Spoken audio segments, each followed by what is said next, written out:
some more questions that were submitted by people who are watching this in other parts of the planet. Tonight we're going to have questions from you, if there's any left.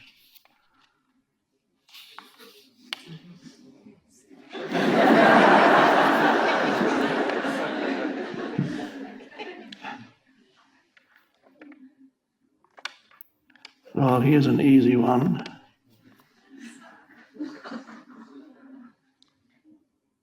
What mind frame can one use to overcome lifelong conditioning?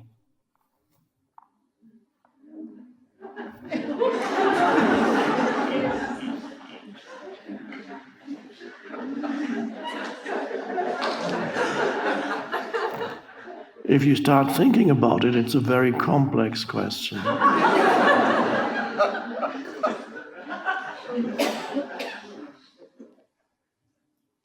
But if you don't think and become present, then that's the answer.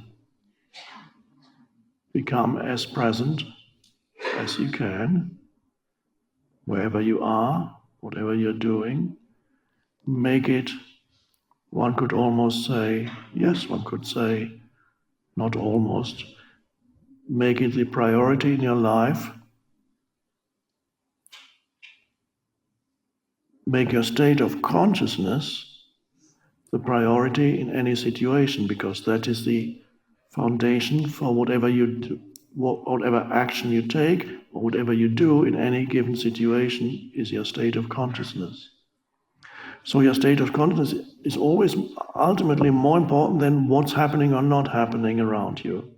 In other words, how you respond to something is more important than what's happened, than the event that you are responding to. So in other words, what's happening is less important than your state of consciousness. But of course, that's very easy to forget when you're being challenged by a difficult person or a difficult situation. But if you remember that, then that's a little signpost. The remembering that in itself, like saying, okay, the most important thing here is my state of consciousness, that's a very important signpost. That itself is just remembering something.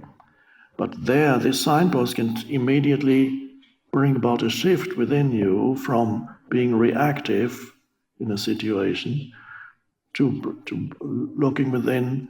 It's not, you have to catch yourself, it's not always easy.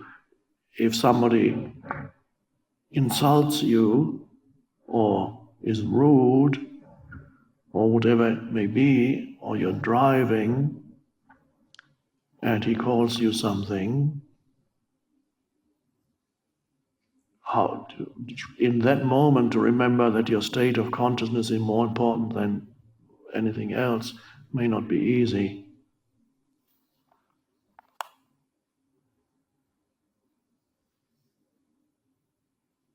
So ultimately we can say your life is determined not by what happens to you, but by how you respond to what happens. That is the truth.